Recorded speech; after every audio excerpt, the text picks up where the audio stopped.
So someone asked, who is Temple? Temple Grandin is an autism pioneer. She's somebody who was diagnosed as a child with brain damage because they didn't really understand autism and Asperger's.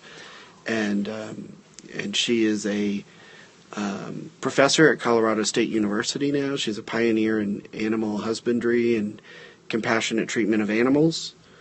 And she has inspired a lot of people and helped people understand autism from a first-person perspective.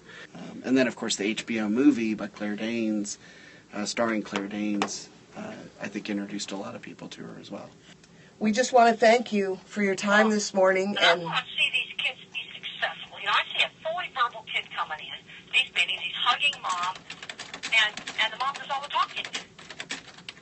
Right. And the child has more to talk for himself. I was in a meeting last night, and this young kid, real mild end of the spectrum, started walking up and down the aisles, and I asked him to please sit still.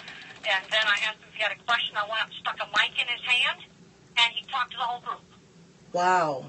I said, I want to show you that you could do it. What was the parents' reaction? And then they were just kind of sitting there.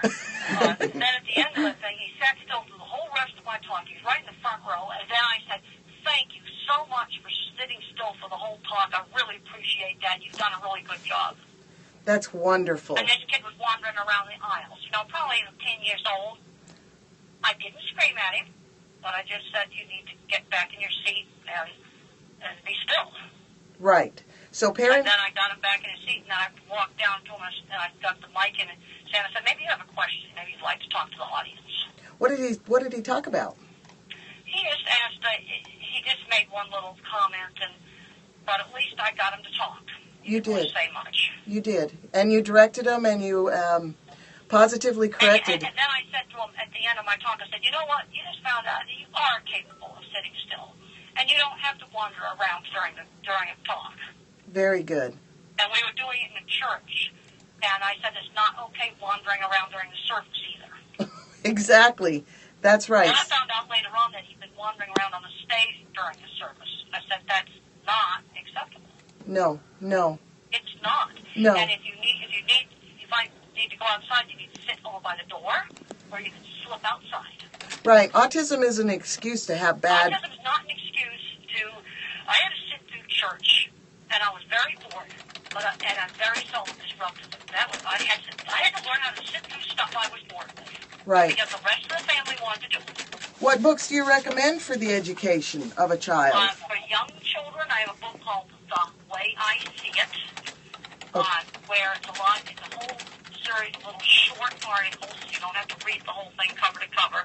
With a lot of practical tips on teaching kids, especially elementary and elementary school children. I'd recommend that book for young kids. Thinking in Pictures is my autobiography, and it explains my visual thinking, and it also explains my use of antidepressants for anxiety.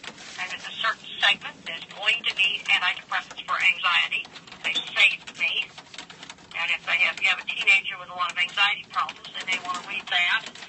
The Autistic Brain will give you a lot of insight to sensory issues. It's got a lot of stuff on jobs and brain research. Those would be some of the things I'd recommend. All right, well, we're going to sign off. And I got to go now. Thank you so much for your time. We appreciate it very much. Okay, that sounds great. Thank you. You are welcome. Bye-bye.